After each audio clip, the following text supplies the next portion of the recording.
Colonialism makes sure that the languages of the colonized are stunted. They do not grow to a point where it is believed that these languages are not suitable for modern life. Colonization made sure that the languages of the colonized do not evolve like English did to have vocabulary for maths, science, and medicine. Ngungi wa Thiong'o draws a difference between language as a system and language as communication. Language as a system, Ngungi is saying that it is the formal aspect of the language and the rules that governs the language. This part of language is accessible to anyone. This is what the colonized were forced to have. The language as a system part. On the other side, language as a communication is something that is shared by a group of people. The language is as communication cannot be learned or transferred to the outsiders because this is the identity of that group and culture.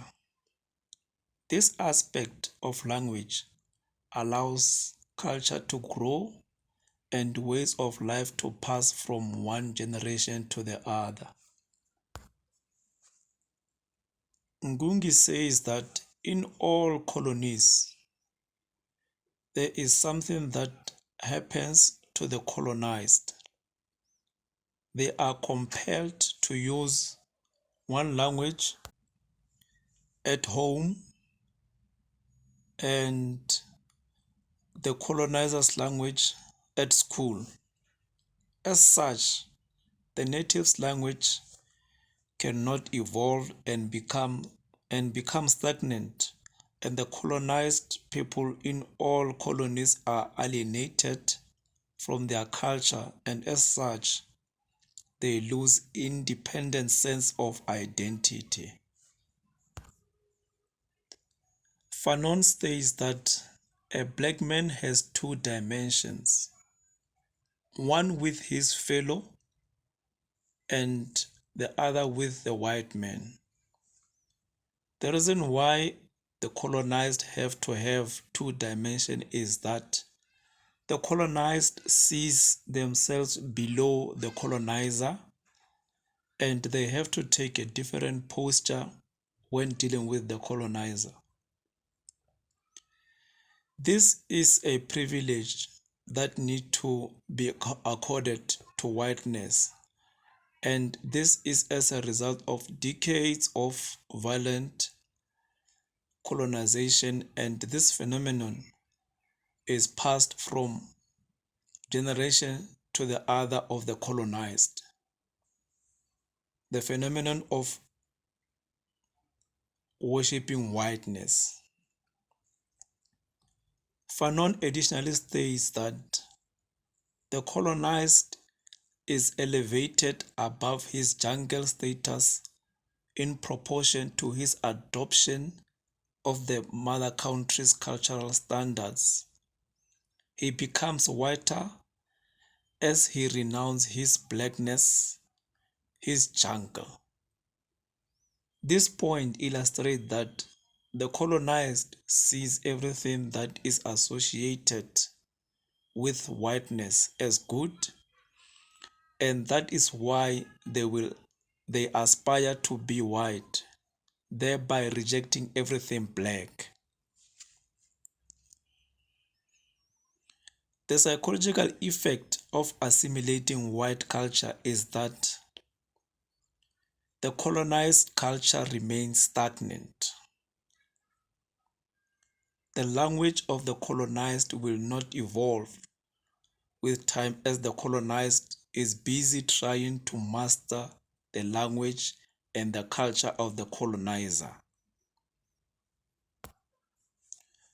It is the reason why we have people who will use skin lightening, or to bleach themselves to remove the black pigment on their skin in trying to be white. Those are psychological effects of assimilating the whiteness.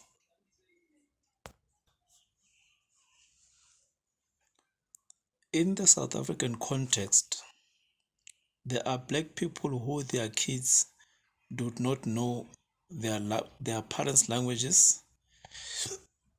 They speak English. Ngungi argues that this type of people have English as their language, but this English cannot take them into the cultural world because the culture of English is not their world. Continentally, one can find African people priding themselves that they are better English speakers than other Africans from African countries.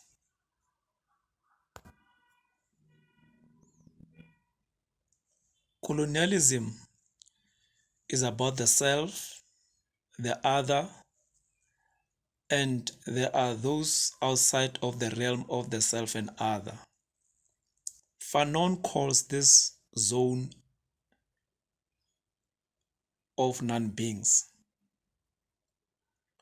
When you are in the zone of non-beings, it means people can do anything they deem pleased to you. All the bad things that were done to black people, like slavery, lynching, and the experiments done to black people to create medical procedures, were done on them because they were deemed to be non-beings. Fanon, when he went to war, volunteering to fight for the French resistance, the first injustice he saw on his way to the war was that the black men who volunteered were placed in the hull of the ship like the slaves. Also, the black women who were on the ships were subjected to inhumane treatment, where they were ordered to sleep in the cabins of the white officers. So, in their fight for France, they were also made sexual tools.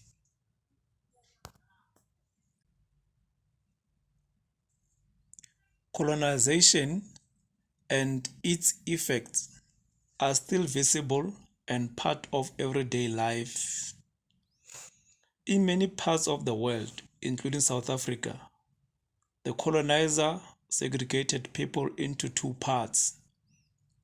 The colonizer were referred to as the citizens and the colonized subjects.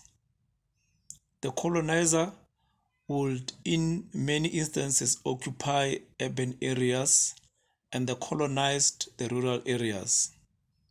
They will have different laws that rule them, where the colonized will be ruled according to customary law and the colonizer will be ruled according to civil or common law. Colonialism is the overpowering of one culture by another, and the domination is still prevails in all colonized worlds. In many African countries, for instance, English, French, Arabic, and Portuguese are referred to as first official languages, and the native languages are seen as supporting languages, while some are still trying to recognize in their native lands. The legacy that was brought by imperialism is still being carried on by current African leaders, and at times without the indirect pressure from colonial masters. The way it is so entrenched, they do it willingly. African countries are still referring to themselves as Anglophone and Francophone. Colonization can still be seen by statues that adorn many public spaces around various cities. This made rise to a global campaign where statues and symbols that are part of colonialism to be taken down. A total of 69 tributes to slave traders, colonialists, and racists have been removed in the United Kingdom. This include names of schools, street names, building names, removal of portraits of governors from public places that were part of slave trade.